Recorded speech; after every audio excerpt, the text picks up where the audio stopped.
Hey guys, welcome to Heart to Talk, the podcast. I am your host, Teresa Caesar, and you are listening to episode 38.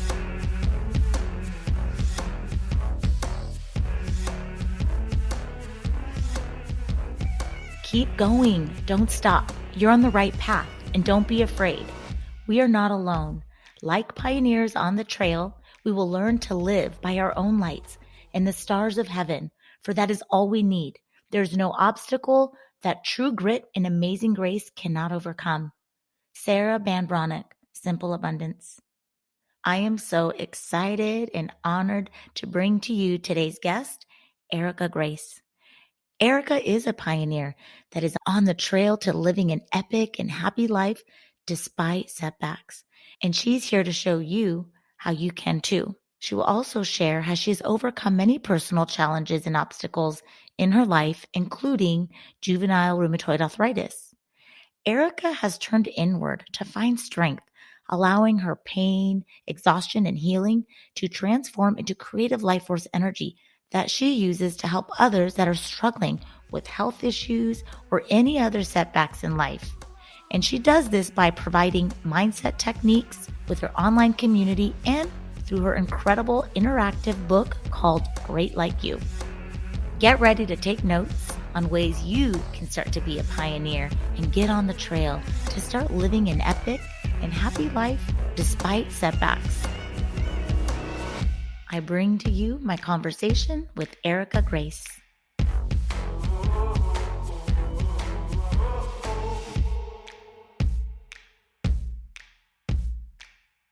For those of you that don't know my history, I was diagnosed with juvenile rheumatoid arthritis around the time of my first birthday. That's something I still have today. So you could say that I really don't know a day without arthritis.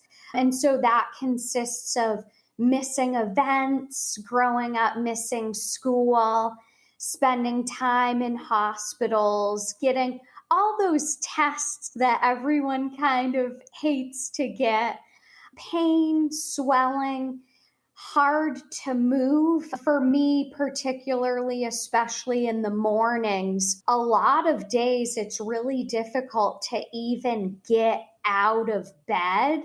So I love speaking about how to live a happy and epic life despite setbacks, because a lot of days it does take me so much to get even out of bed and get my body moving.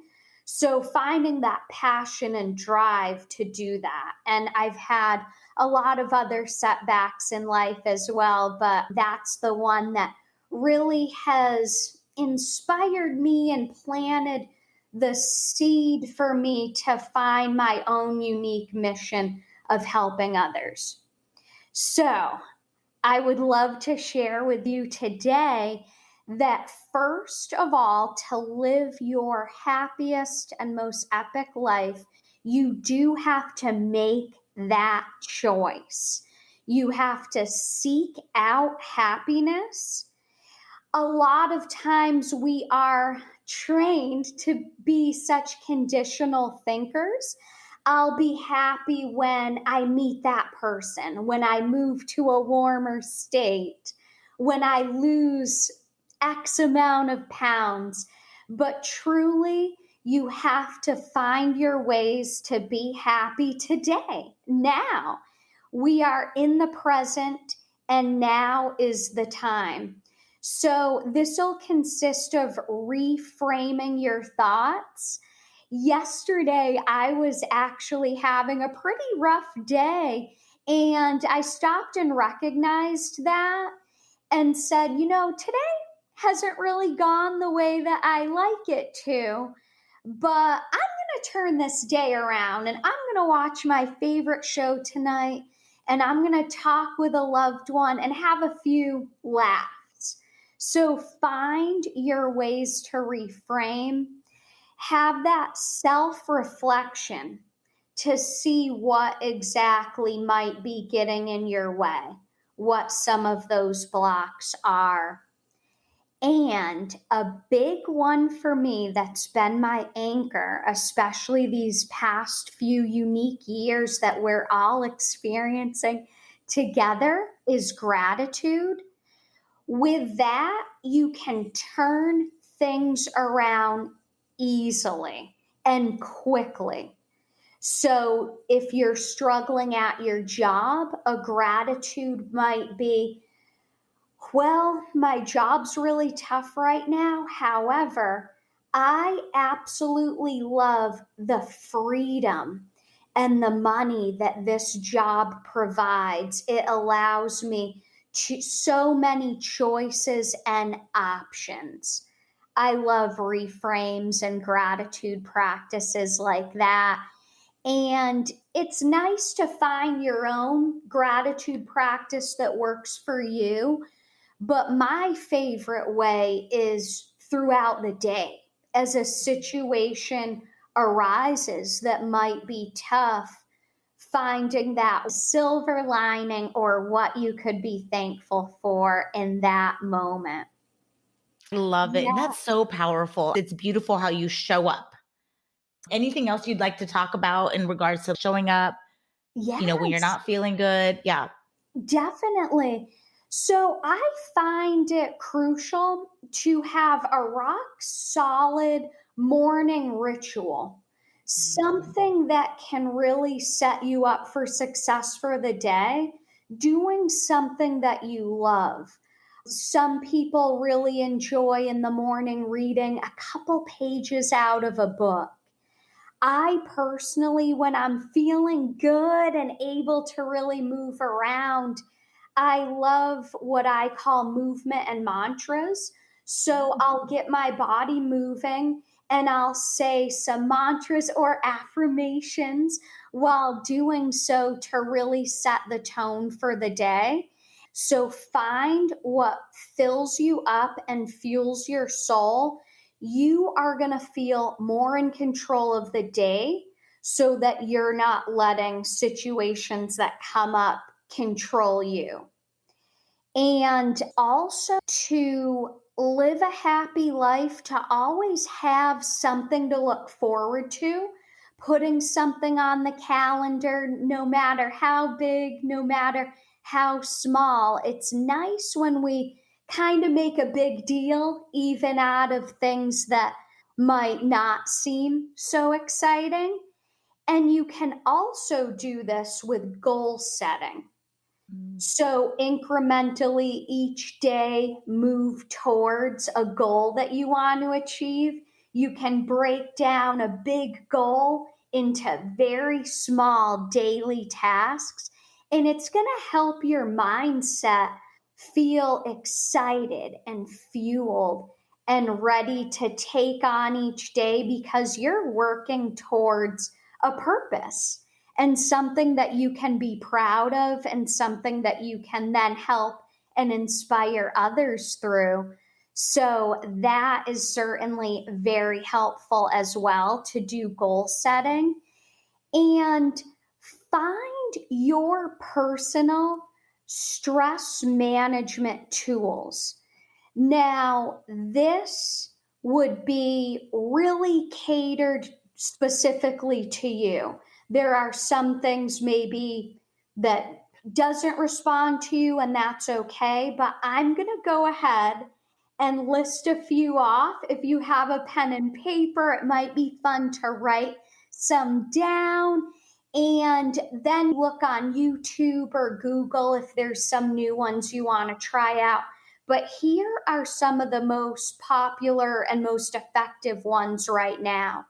So, of course, yoga, breath work, being creative, whether you're creating art, music, incorporating dance, movement, exercise. One of my favorites, sound bowl healing, because of course meditation's one, but personally I have trouble calming down my body enough to get tapped into that. Somehow sound bowl really speaks to me and gets me right in that meditative state.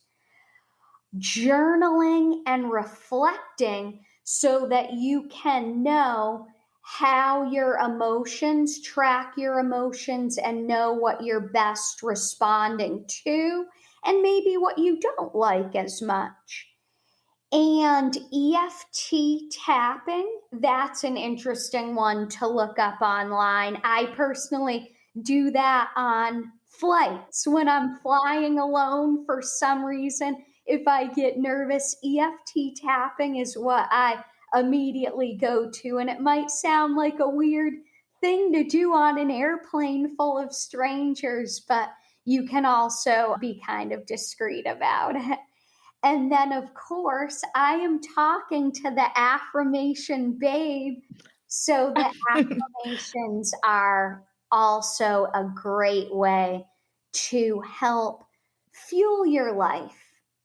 I agree. Okay, so being the affirmation babe, I'm going to ask you, do you have like your go-to affirmation or affirmations? Definitely. Yeah. So, the one I do every morning, the first part of it, I learned from Chris Harder's podcast.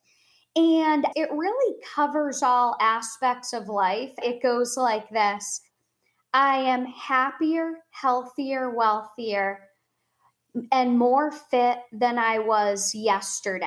And then I added to it, each day gets better and better. I am forever grateful. And that's what I say each morning. Love it. I'm so glad you shared that. That is so powerful. And it is so important to make that part of your morning ritual, right? Sets the Yes. tone for your day. I did make up my own great like you mantra. Ooh, what Um, is it? So that one, center, serve, celebrate. So that's my guideline for the day. Centering yourself every morning by doing those practices that fill your cup.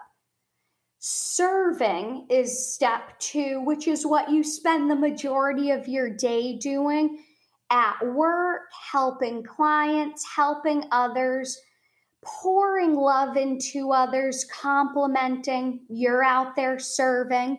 And then you end each day with celebrate every little thing. You make this a way to show yourself and your family members some love for all that you did each day. Each day, there's something you can celebrate. So, center, serve, celebrate. I love that. You are seriously incredible. You show up and doing it your Erica great like you way. So that being said, great like you. So, Great Like You, my book, really birthed from me finding my purpose. I was attending a lot of female entrepreneurial events, self development type of events. And I stopped and reflected on what's unique about me that I can help other people by.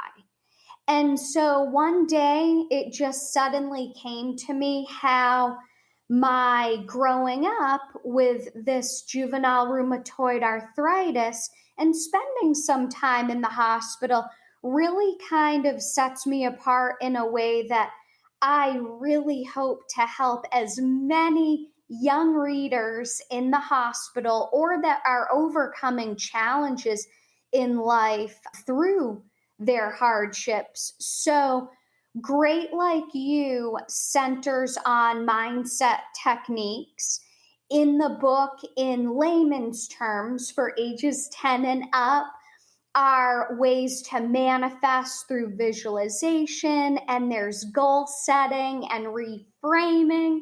And then there's plenty of space at the end of each digestible, bite sized chapter for the young reader to either draw or journal their takeaways so that they can really absorb what they read and be able to apply it.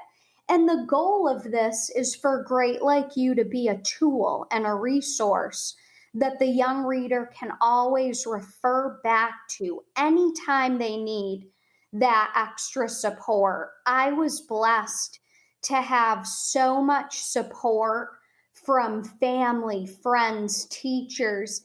And nowadays, Young readers have a lot more going on in this evolving world. There's so much more challenges than I say that I grew up in an easy time.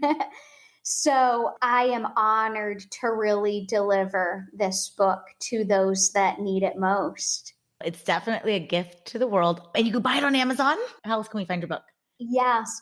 And my website is greatlikeyou.com.